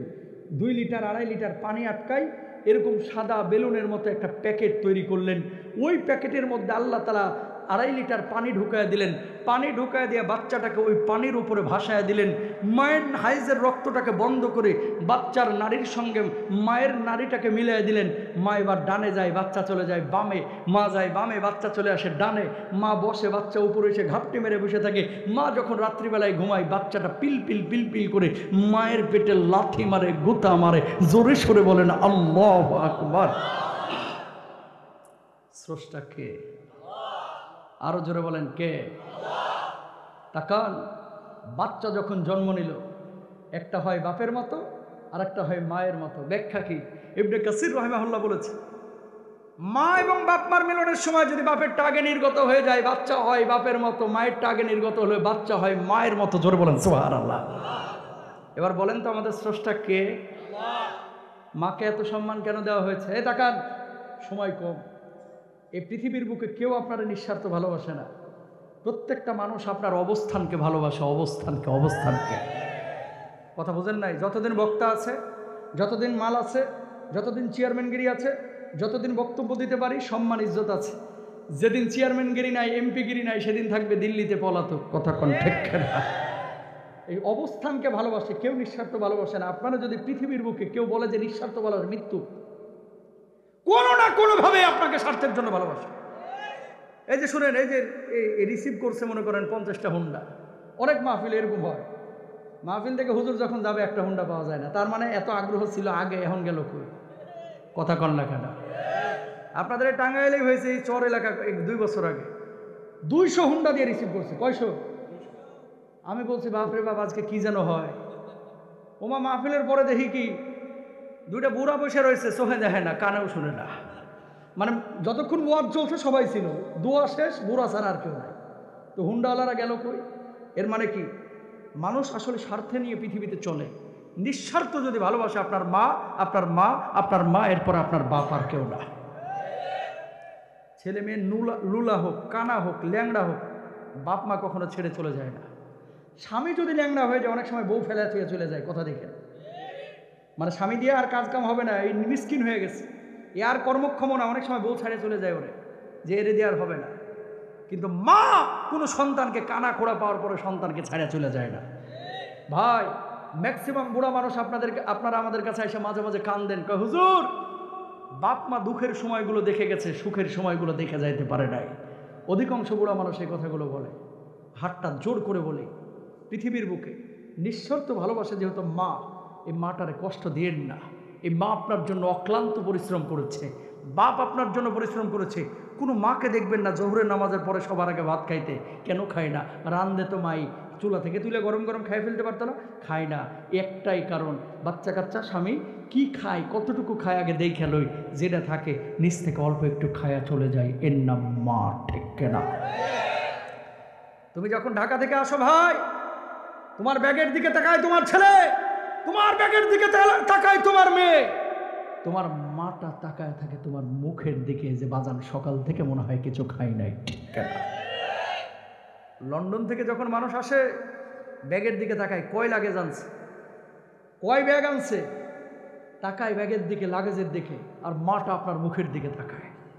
আপনি যখন ঢাকা বিশ্ববিদ্যালয়ে পড়েছেন, মার 5 টাকা 10 টাকা মুষ্টিবদ্ধ করে আপনার হাতে তুলে দিয়েছে। এটা 10 টাকা 15 টাকা না ভাই, 10,000 টাকা না, 10 কোটি টাকা। রক্তের ঘ্রাণ এই মায়ের টাকার সাথে লেগে আছে। যে মায়া ভালোবাসা ওই 60-70 টাকায় ছিল, এই মায়া ভালোবাসা এখন 60 লক্ষের মধ্যেও নাই। ঠিক না? বাপটারে কষ্ট দিয়েন না, মাটারে কষ্ট দিয়েন না। বুড়া বাপটা আহা খাটতে খাটতে হাতগুলো লোহার মতো হয়ে গেছে। কার জন্য? তোমার জন্য, আপনার জন্য। ওই বাপটারে কষ্ট দিয়েন না, মাটারে কষ্ট দিয়েন না। ইনশাল্লাহ বলেন। প্রিয় ভাইরা আমার, আল্লাহর নবী বিশ্বনবী সাল্লাল্লাহু আলাইহি ওয়াসাল্লাম বলছেন, হুমা জান্নাতুকা ওয়া নারুক। বাবা মা তোমার জান্নাত, বাবা মা তোমার জাহান্নাম। বাপ মাকে খুশি রাখবা, আল্লাহ রাব্বুল আলামিনের জান্নাতে চলে যাবা, আর বাপ মাকে অখুশি রাখবা, আল্লাহ রাব্বুল আলামিনের জাহান্নামে চলে যাবা। দরদের ভাইরা আমার, আল্লাহর নবীর কাছে একজন যুবক সাহাবী আসলেন। তার ঈমানটার অবস্থা কি ছিল একটু খেয়াল করেন। নবীজিকে বললেন, ইয়া রাসূলুল্লাহ, ইয়া হাবিবাল্লাহ, আমার বাপ অনেক আগেই মারা গিয়েছে, আমার চাচা মূর্তি পূজারী, সেই চাচার কাছে আমি লালিত পালিত হয়েছি। ওগো নবীজি, আপনি কালেমা পড়ায় দেন, আমি ঈমান আনবো, চাচার ধর্ম আর পালন করতে পারবো না। সঙ্গে সঙ্গে আল্লাহর নবী কালেমা পড়ায় দিলেন, ঈমান তিনি আনলেন। চাচার কাছে শীতের এরকম মাঝরাতে ফিরে গেলেন, যাওয়ার পরে বললেন, চাচা, আল্লাহর নবীর প্রতি ঈমান এনেছে, আল্লাহর প্রতি ঈমান এনেছে, আপনি রাগ করেন না, আপনার ধর্ম আর পালন করতে পারবো না, মূর্তি পূজা আর করতে পারবো না। সঙ্গে সঙ্গে চাচার ক্ষিপ্ত হয়ে গেলেন, রাগান্বিত হয়ে গেলেন। এত বড় সাহস, তুই ঈমান এনেছিস মুহাম্মদ সাল্লাল্লাহু আলাইহি ওয়াসাল্লামের উপরে, এই মুহূর্তে তুই আমার বাড়ি ছাড়বে, সম্পদ ছাড়বে, খামারের ওটগুলো ছাড়বে, অথবা ঈমান ছাড়বে? আব্দুল্লাহ জুলবাজাদাইন তখন বলতেছেন, ও চাচা, বাড়ি ছাড়তে রাজি আছি, সম্পদ ছাড়তে রাজি আছি, খামারের ওটগুলো ছাড়তে রাজি আছি। আল্লাহর কসম করে বলছি, কলিজার মধ্যে যে ঈমানকে জায়গা দিয়েছি, এই ঈমান আমি ছাড়তে রাজি নয়। বলুন আল্লাহু আকবার। চাচার মনে মায়া জন্মাইল না। এই মুহূর্তে বাইর হয়ে যা, বাড়ি ঘর সব কাড়ে নিল। যখন বের হয়ে যাচ্ছেন, পরনের যে জামা কাপড়টা ছিল, এই ভাতিজা জামা কাপড়টা খুলে দিয়ে যাবি। ও চাচা, আল্লাহর দোহাই লাগে, জামা কাপড়টা আপনি খুলে নিয়েন না, কারণ আমার তো শেষ সম্বল এটাই। যদি জামা কাপড় খুলে নেন, আমি তো উলঙ্গ হয়ে যাব। চাচার মনে মায়া জন্মাইল না। না না না, জামা কাপড় এক্ষুনি খুলে দিবি। সঙ্গে সঙ্গে জামা কাপড় খুলে দিলেন, উলঙ্গ হয়ে গেলেন। উলঙ্গ শরীর নিয়ে মার কাছে গেলেন। যে মা অসুস্থ অবস্থায় বিছানায় পড়েছিল, মায়ের কাছে গিয়ে বললেন, মা, তোমার কাছে কি এক টুকরা চাদর হবে নাকি, যে চাদরটা দিয়ে আমি আমার লজ্জা স্থানটাকে ঢাকবো? লজ্জা স্থানটা কোনো মতো ডেকে আল্লাহর নবীর বাড়ির দিকে দিলেন দৌড়। নবীজি তখন তাহাজ্জুদের নামাজের জন্য জাগ্রত হয়েছেন। সালাম ফেরানোর পরে নবীজি দেখতে পেলেন একজন যুবক আল্লাহর নবীর বাড়ির সামনে দাঁড়ায় দাঁড়ায় থরথর থরথর করে কাঁপতেছে। আল্লাহর নবী বললেন, যুবক, কি নাম তোমার, কি নাম, কি নাম তোমার, কি নাম, কেন এই জায়গায় দাঁড়ায় দাঁড়ায় আছো? আল্লাহর নবীকে ওই যুবক জবাব দিলেন, ওগো নবীজি, ঈমান আনার কারণে আমার চাচা, মুশরিক চাচা, মূর্তি পূজারী চাচা আমার বাড়ি থেকে বের করে দিয়েছে, সম্পদগুলো কেড়ে নিয়েছে, খামারের নোটগুলো কেড়ে নিয়েছে, এমনকি আমার পরনের জামা কাপড়টা পর্যন্ত কেড়ে নিয়েছে। আল্লাহর কসম করে বলতেছি গো নবীজি, আমি দুনিয়ার সব কিছু ছেড়ে আপনার কাছে চলে এসেছি। কলিজায় যে ঈমান ছিল, সেই ঈমান আমি ছাড়ি না। আল্লাহর নবী বললেন, যুবক, এই জায়গায় দাঁড়া, আমি ঘরের মধ্যে থেকে আসতেছি। নবীজি ঘরের মধ্যে গেলেন, ইয়ামানি ডোরা কাটা একটা চাদর নিলেন, যে চাদরটা নিয়ে এসে আব্দুল্লাহর গায়ের ওপরে ছড়ায় দিলেন। ও আব্দুল্লাহ, আজকে থেকে আমি নবী এই চাদরের মালিক তোরে বানায় দিলাম। সাহাবী এবার খুশি হলেন, বললেন, ওগো নবীজি, শেষ রাত্রে আল্লাহর কাছে যে দোয়া করা হয়, সেই দোয়া তো আল্লাহ কবুল করে, আপনি একটু আমার জন্য দোয়া করেন, আল্লাহ যেন আমার শাহাদাতের মওত দান করেন। নবীজি এবার হাত তুললেন, বললেন, আল্লাহ, আমার আব্দুল্লাহ ঈমানের কারণে দুনিয়ার সব কিছু ছেড়ে আমার কাছে এসেছে, আব্দুল্লাহকে শাহাদাতের মওত দান করো, আব্দুল্লাহর রক্ত কাফের বেঈমানদের জন্য হারাম করে দিও। সাহাবী এবার বললেন, ওগো নবীজি, আমি শহীদ হইতে চাইলাম, কিন্তু আপনি আমার রক্ত কাফের বেঈমানদের জন্য কেন হারাম করলেন? আল্লাহর নবী বললেন, আব্দুল্লাহ, কেউ যদি শাহাদাতের তামান্না নিয়ে ঘরের বিছানাতেও মারা যায়, আল্লাহ রাব্বুল আলামিন তারাও শাহাদাতের মর্যাদা দেন। জোরে বলেন সুবহানাল্লাহ। কয়েকদিন পরে তাবুকের যুদ্ধের ডাক পড়েছে। সব সাহাবীদের সঙ্গে সাহাবীও গিয়েছেন জিহাদের ময়দানে। 750 কিলোমিটার পথ হেঁটে গিয়েছেন, উটের পিঠে চড়েছেন, কখনো ঘোড়ার পিঠে। প্রচণ্ড জ্বরে আক্রান্ত হয়ে গেলেন জিহাদের আগেই। জ্বরে আক্রান্ত হয়ে দুনিয়া থেকে বিদায় নিয়ে চলে গেলেন। মাগরিবের নামাজের পরে আবু বকর তার লাশটাকে গোসল দিচ্ছেন। নবীজি তখনও জানেন না আমার আব্দুল্লাহ দুনিয়ায় নাই। নবীজি ওই দিক দিয়ে হেঁটে যাচ্ছেন, আবু বকর কার লাশ গোসল দিচ্ছে গো আবু বকর। আবু বকর জবাব দিলেন, ওগো নবীজি, আপনার সাহাবী আব্দুল্লাহ দুনিয়া থেকে বিদায় নিয়ে চলে গেছে। নবীজি বললেন, ও আবু বকর, কেন আগে বলো নাই, কেন আগে বলো নাই? নবীজির মন খারাপ হয়ে গেল, মাথা নিচু করলেন, ফুপিয়ে ফুপিয়ে নবীজি কাঁদলেন। কতক্ষণ পরে মাথা উঠিয়ে বলছেন, আবু বকর লাশ গোসল দিচ্ছে, বলো কথা, খবরদার তার জানাজার নামাজ পড়াইবে না। আল্লাহর নবীকে আবু বকর বলছো, ওগো নবীজি, কোনো সাহাবীর ব্যাপারে এমন কথা তো আপনি কোনোদিন বলেন নাই, তার জানাজার নামাজ পড়াইবে না, এর ব্যাপারে কেন বলতেছেন? আল্লাহর নবী বললেন, আমার আব্দুল্লাহর জানাজার নামাজের ইমামতি আমি নবী নিজেই করব। আরো জোরে বলেন না আল্লাহু আকবার। নবীজি জানাজার ইমামতি করলে লাভ আছে না নাই?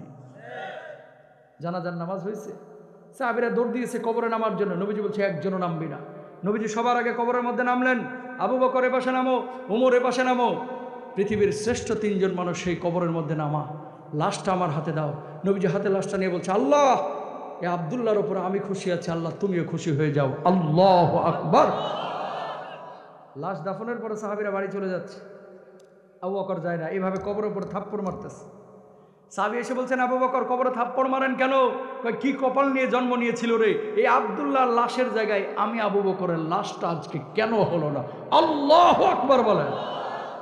খেয়াল করেন, একদিকে দুনিয়া আর একদিকে ইমান, সব ছেড়েছে কিন্তু ইমান ছাড়ে নাই। সুবহানাল্লাহ বলবেন না? আরো জোরে বলেন না।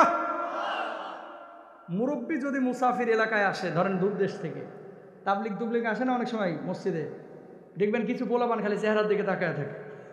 নবীজি মক্কা থেকে মদিনায় হিজরত করে আসলেন, বসে রয়েছে এক জায়গায়, সবাই সালাম কালাম দেওয়া শেষ। দুইটা পিচ্চি এসে বলছে, কি গো, আপনার নাম কি, আপনি কোত্থেকে আইছেন?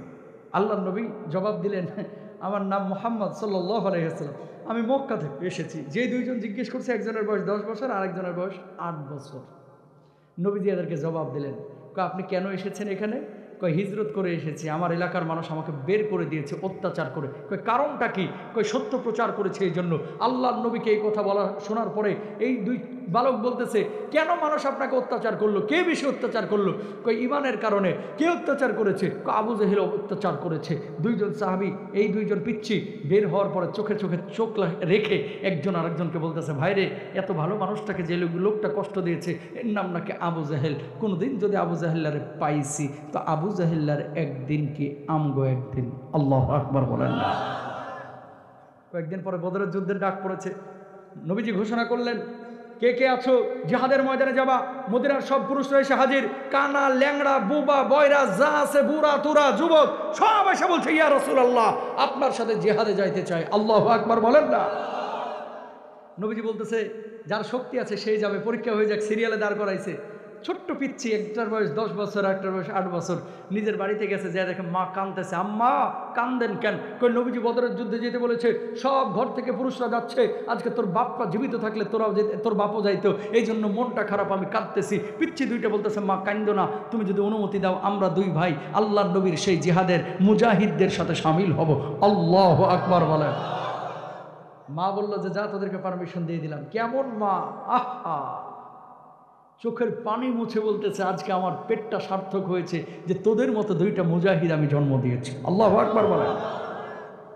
নবীজি সিরিয়ালে দাঁড় করাইছে। বড় ভাই চিন্তা করছে যে সিরিয়ালের মধ্যে যদি সিস্টেমেটিক দাঁড়ায়, নবীজি জীবনেও নিবে না। কি করছে? 2 আঙ্গুলের ওপরে ভর করে মাথাটাকে, টুটিটাকে উঁচু করে নবীজির সামনে দাঁড়াইছে। নবীজি একবার চেহারার দিকে তাকায়, পায়ের দিকে তাকায়। কি ব্যাপার, কোথায় যাবা? কয় জিহাদে যাবা আল্লাহর নবী। কয় যুদ্ধের ময়দান আবেগের জায়গা না, যাও বাড়িতে চলে যাও, মায়ের খেদমত করো। 10 বছরের বালক জবাব দিচ্ছে, ইয়া রাসূলুল্লাহ, কোন মায়ের কথা বলছেন? কয় তোমার মায়ের কথা। কয় সেই মাই তো জিহাদে পাঠিয়ে দিয়েছে, আমার বাপ নাই, প্রত্যেক ঘর থেকে মানুষ এসেছে, আমরা কি নিয়ে আসবো? এই জন্য আমার মা আমার 2 ভাইকে জিহাদের ময়দানে পাঠাইছে। আল্লাহু আকবার বলেন। নবীজি বলছে, যাও তুমি কবুল, দাঁড়াও মুজাহিদদের সাথে। সুবহানাল্লাহ কোন। কতক্ষণ পরে বিচ্ছিটা আইছে। আল্লাহ নবী বলছে, কি গো, তুমি কই যাইবা? আল্লাহ নবী জিহাদে যাবো। তুমি জিহাদের ময়দানে যাবা, যাও বাড়ি যাও। আল্লাহ নবী, বড়ডারে যদি নেন আমারও নিতে হইব। ক্যা? কয় বাচ্চা আমার শক্তি বেশি।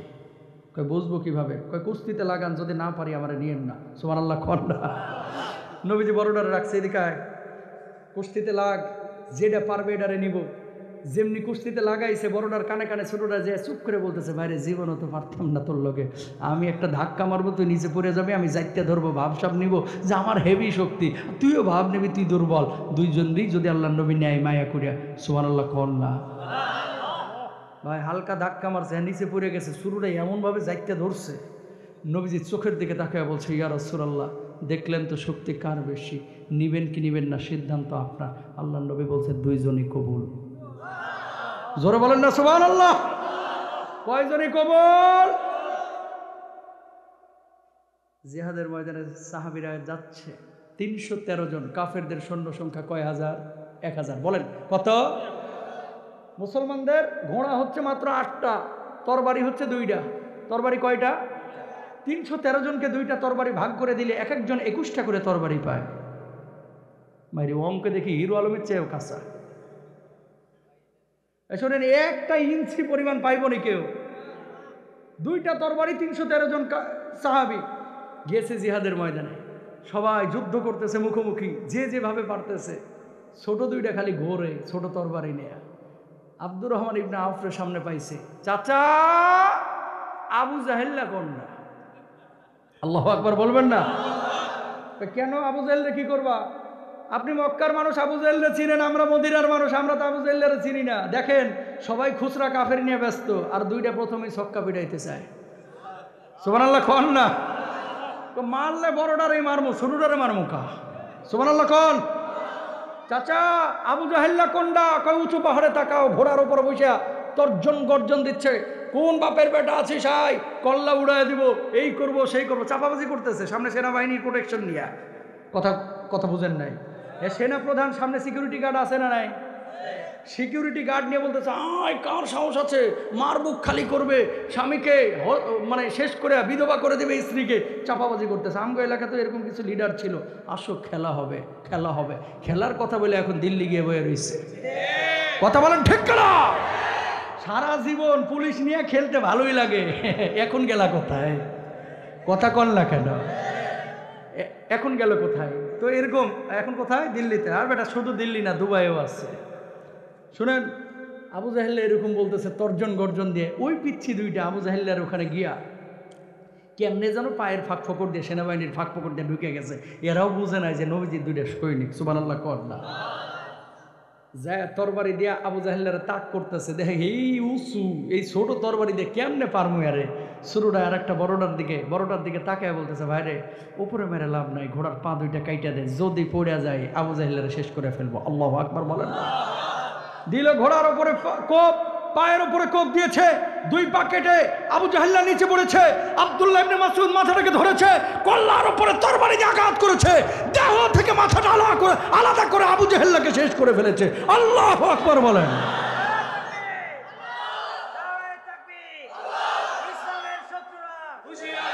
করে ফেললো। বড় ভাইয়ের হাতের উপরে কোপ দেওয়া হয়েছে, হাতটা কেটে পড়ে যায় নাই, চামড়া নিয়ে হাত ঝুলতেছে। ঝোলা হাত নিয়ে যুদ্ধ করা যাবে?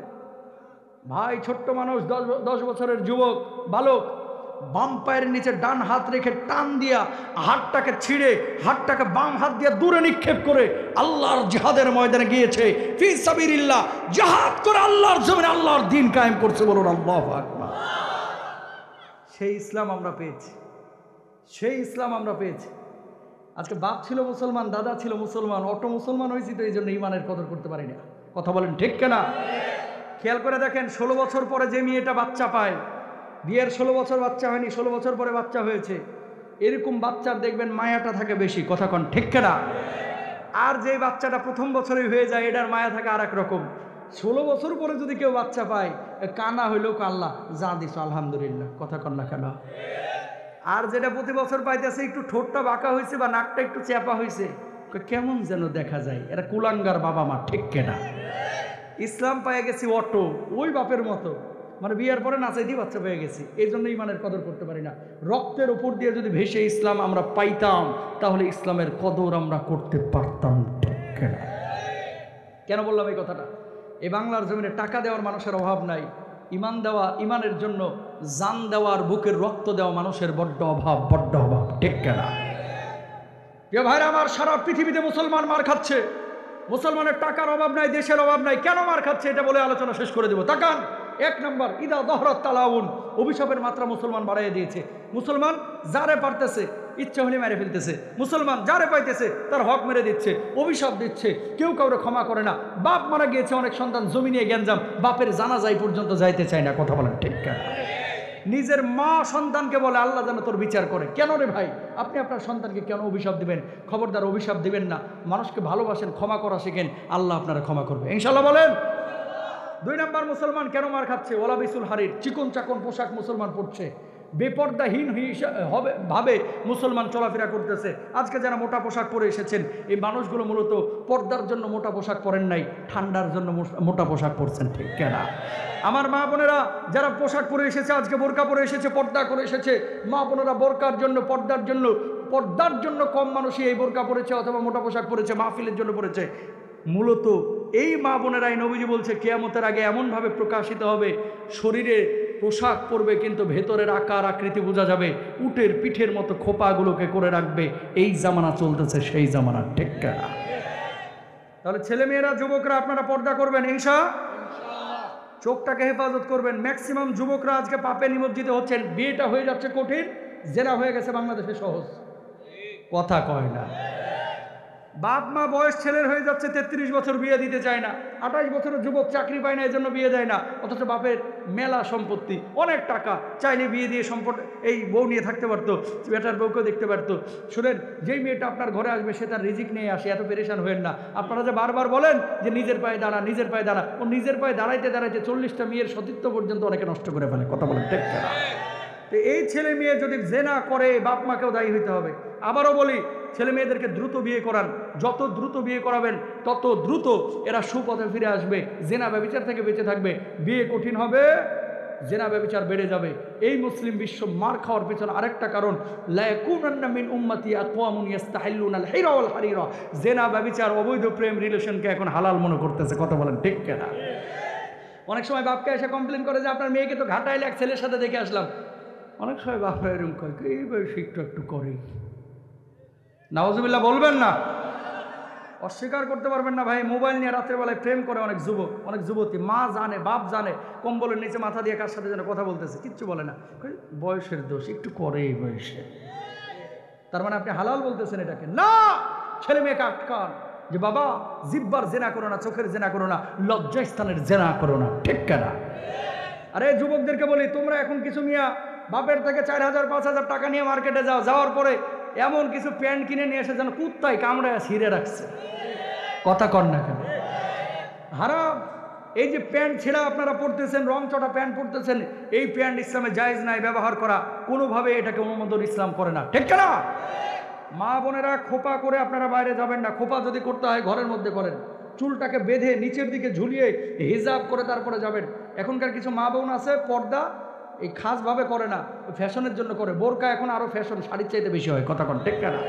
মুখটারে খোলা রাখে তারপরে আটা ময়দা সুজি মারছে মুখের উপরে 1.5 কেজি।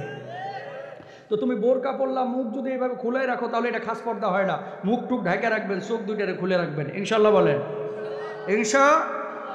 কিছু বাপ আছে নিজে নামাজ পড়ে কিন্তু বউকে মেয়েকে পর্দা করায় না, আপনারা দায়ুস, জাহান্নামে যাবেন। পর্দা করা যেমন, নামাজ পড়া যেমন ফরজ, পর্দা করা তেমনই ফরজ করেছেন কে? 3 নাম্বার, অশারিবুল খুমুর, মদ পানের প্রবণতা যখন মুসলিম বিশ্বে বাড়বে, আল্লাহ তাআলা ওই মুসলমানদের ধ্বংস করবে, আযাব দিবে। সিরিয়া যান, লেবানন যান, এই দুবাই যান, আমরা তো সফর করি ভাই, ডিউটি ফ্রি, ট্যাক্স ফ্রি করে দিয়েছে মদ মুসলিম দেশগুলোতে। অনেক দেশ আছে যেখানে মুসলমানরা রাত্রেবেলায়, দিনের বেলায় হাত বাড়াইলে মদ খাচ্ছে, মদের সাইলাভ হয়ে গেছে। আপনার বাংলাদেশে, আমার বাংলাদেশে ঢাকার বিড়ির গায়ে লেখা থাকে যে ধূমপান মৃত্যু ঘটায়, ধূমপান স্বাস্থ্যের জন্য ক্ষতিকর, লেখা থাকে তারপরেও খায়। এই লেখাটা যদি কোনো কেকের গায়ে, বিস্কুটের গায়ে লেখা থাকতো যে এই বিস্কুট খালে ক্যান্সার হয়, দোকানদারের সাপের মতো পিডিয়া মেরে ফেলে। তো বিড়ির গায়ে লেখা থাকে তারপরেও খান কেন? হুজুর, পেট তো ক্লিয়ার হয় না বিড়ি খাওয়া ছাড়া। কিছু লোক আছে না নাই, মদ, গাঁজা, ইয়াবা, বিড়ি, সিগারেট কিচ্ছু খাবো না, রাজি আছি তো ইনশাল্লাহ? 4 নাম্বার ওয়াত্তাখাদুল কিয়ান, গায়ক গায়িকা নায়ক নায়িকাদেরকে মানুষ আদর্শের মানদণ্ড মনে করবে। আমাদের আদর্শ হচ্ছে একমাত্র মুহাম্মদ রাসূলুল্লাহ সাল্লাল্লাহু আলাইহি ওয়াসাল্লাম। 5 নাম্বার ওয়াক্তাফার রিজালু বির রিজাল ওয়ান নিসাউ বিন নিসা, নারী নারী আর পুরুষ পুরুষ যখন সমকামিতায় লিপ্ত হবে। এখনকার কিছু যুবক বাইর হয়েছে যারা সার্জারি করে, ট্রান্সজেন্ডার মতবাদ যারা বিশ্বাস করে, মেয়েরা সার্জারি করে পুরুষ হইতে যাচ্ছে আর পুরুষরা সার্জারি করে মেয়ের মতো হতে যাচ্ছে। আল্লাহর কসম বলি, টাঙ্গাইলে যদি এরকম দু একটা পান ইচ্ছা মতো পিডায়া পুলিশের হাতে তুলে দেবেন ইনশাল্লাহ। বলেন না? কেন বলতেছি? এই ট্রান্সজেন্ডার যারা এই যে সার্জারি মার্জারি করে, ইসলামে এদের জায়গা নাই। আল্লাহর নবী বলেছে আযাব আসবে, গজব আসবে। সমকামিতায় নিমজ্জিত হোক আপনি আপনার ছেলে মেয়েকে চান না। ফিফা, ফুটবল ফেডারেশন, তাদের এই প্রোফাইলে রেইনবো ফ্ল্যাগ সমকামিতার সিম্বল দিয়ে রেখেছিল। এগুলো মুরব্বীরা বুঝবেন না, যুবকরা বুঝে। তো যারা সমকামিতাকে প্রমোট করতেছে আমরা তাদের পক্ষে নাই, আমরা হচ্ছে ইসলামের পক্ষে, সমকামিতার বিপক্ষে। ঠিক না? এই জিনিসগুলো মানবেন তো ইনশাল্লাহ? কালকে থেকে 5 ওয়াক্ত নামাজ পড়বেন তো ইনশাল্লাহ? আরো জোরে বলেন, পারবেন তো ইনশাল্লাহ? সুদ ঘুষ জেনা ব্যভিচার কারা কারা ছাড়বেন? হাত তুলে আল্লাহকে দেখান। লিল্লাহি তাকবীর। আল্লাহর জমিনে আল্লাহর কোরআনের আইন বাস্তবায়নের জন্য আমরা সবাই চেষ্টা করব, কোরআনের পক্ষে থাকবো ইনশাআল্লাহ।